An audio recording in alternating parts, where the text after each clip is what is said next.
Hi hello welcome to post 360. నేను మీ మురళీ రాపల్లి. మహేష్ బాబు గారి cinema అతని బర్త్డే సందర్భంగా రిలీజ్ కి ప్లాన్ చేశారు. అది అతడు. ఈ అతడు మూవీ గురించి చెప్పాలంటే వెరీ వెరీ ఇంట్రెస్టింగ్ గా ఉంటుంది. మహేష్ బాబు గారి కెరియర్ లో థియేటర్ లో ఫెయిల్ అయిన సినిమా అతడు.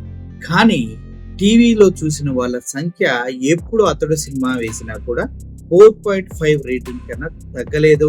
అంతకన్నా ఎక్కువ ఆల్ టైమ్ రేటింగ్ అయితే 12 రేటింగ్ కూడా వచ్చిందంట. అంటే ఈ అతడు మూవీని థియేటర్లో రిలీజ్ చేసినప్పుడు ఫ్లాప్ అయింది. ఆ తర్వాత టీవీ ఛానల్స్ లో ప్రజలు చూస్తున్నప్పుడు ఆ సినిమా అర్థమయ్యి ఎక్కువగా చుట్టం మొదలుపెట్టింది. ఈ సినిమాని ఇప్పుడు కూడా మళ్ళీ మళ్ళీ అమ్ముతూ వస్తే మురళీమోహన్ గారికి ఎన్నో డబ్బులు సంపాదించే సినిమా ఇది ఒక్కటి. సినిమా థియేటర్ లో కాదు, కేవలం టీవీస్ లో. ఈ అతడు సినిమాకి ఇప్పుడు అమ్మినా కూడా 5 కోట్లు 6 కోట్లు పెట్టి ఏదో ఒక టీవీ ఛానల్ కొనుక్కుంటూనే ఉంటుంది రైట్స్ ని. సో అటువంటి గొప్ప సినిమా అతడు, అందులో ఎటువంటి సందేహం లేదు. వెరీ గుడ్ సినిమా. మహేష్ బాబు గారి యాక్టింగ్ కూడా సూపర్ ఉంటది. సో ఆ సినిమా రిలీజ్ అవుతూ ఉంది. ఫ్యాన్స్ అయితే సందడి చేసుకుంటున్నారు. అన్నిటికన్నా ముఖ్యమైన విషయం ఏంటంటే, ఎక్కడైతే అతడు సినిమా రిలీజ్ అవుతుందో ఆ థియేటర్ల దగ్గర మహేష్ బాబు గారితో పాటు జగన్మోహన్ రెడ్డి గారు ఫ్లెక్సీలు తీసుకొచ్చి అక్కడ ఫ్యాన్స్ హల్చల్ చేస్తూ ఉన్నారు. జై జగన్ జై జగన్ జై జగన్ అని అరుస్తూ ఉన్నారు. ఆ పక్కనే ఎవరైనా పొరపాటున పవన్ కళ్యాణ్ జెండా తీస్తే దాన్ని కూడా కామెంట్ చేస్తూ అరుస్తూ ఉన్నారు. అంటే జగన్మోహన్ రెడ్డి గారికి మహేష్ బాబు గారికి స్నేహం ఉంది, అది ఎవరు కాదనలేరు. కానీ జగన్మోహన్ రెడ్డి గారు ఎప్పుడు కూడా దాన్ని వాడుకోలేదు.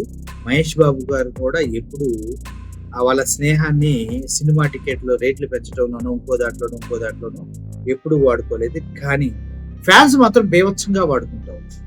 మహేష్ బాబు జగన్మోహన్ రెడ్డి కలిసిన పోస్టర్లు చూస్తే ఫ్యాన్స్ కు వచ్చే కిక్కే వేరు. అటు వైఎస్ఆర్సిపి సభల్లో కూడా అటు ప్రభాస్ ని ఇటు మహేష్ బాబు ఫోటోలు పక్క పక్కన పెట్టి ఇలా ప్రజెంట్ చేస్తూ ఉంటారు. అంటే ఒక విధంగా చెప్పాలంటే వాళ్ళ అభిమానానికి హద్దులు లేవు. సో ఈ క్రమంలోనే థియేటర్ల దగ్గర జగన్మోహన్ రెడ్డి మహేష్ బాబు సంబంధించిన ఫోటోలు ప్లే చేస్తూ ఫ్యాన్స్ ఎంజాయ్ చేస్తున్నారు. ఒకసారి ఆ వీడియో చూడండి.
చూసారు కదా, నెక్స్ట్ వీడియో కూడా ఉంది, అది చూస్తే మీరు షాక్ అవుతారు. ఎందుకంటే అందుట్లో వీళ్ళ నినాదాలు కొద్దిగా నాకు బాధను కలిగించిన, వాస్తవానికి అది కూడా కరెక్టే కదా అనిపించింది. సరే, పావలా పావలా పావలా పావలా అని అరుస్తుంటారు. పావలా అంటే ఎవరో మీకు ఆల్రెడీ తెలుసు అనుకుంటా. ఆ పావలా అని ఇక్కడికి ఎందుకు తీసుకొచ్చారో అర్థం కాలేదు. పావలా ఓటా ఉన్నటువంటి పవన్ కళ్యాణ్ గారి కూటమి ప్రభుత్వంలో పావలా ఓటా ఉన్న పవన్ కళ్యాణ్ ని పావలా అంటున్నారా, లేదంటే ఆయన అమ్ముడు పోయాడంటూ బయట వార్తలు వస్తూ ఉన్నాయి, వాళ్ళ దగ్గర డబ్బులు తీసుకున్నాడు పావలా ఓటా కాబట్టి పావలా అంటూ ఉన్నారా, లేదంటే పవన్ కళ్యాణ్ ఉద్దేశించి కాకుండా వేరే వాళ్ళని ఉద్దేశించి అంటున్నారా అనేది ఫ్యాన్స్ కే అర్థం కావాలి. ఒకసారి ఎలా అంటున్నారో వినండి.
విన్నారు కదా.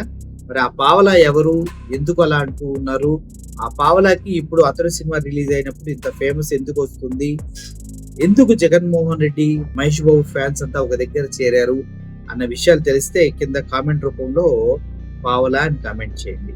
ఆ పావలా ఎవరనేది వేరే వాళ్ళు కామెంట్ చేస్తారు. Thank you for watching this video. Murali signing off. Thank you so much.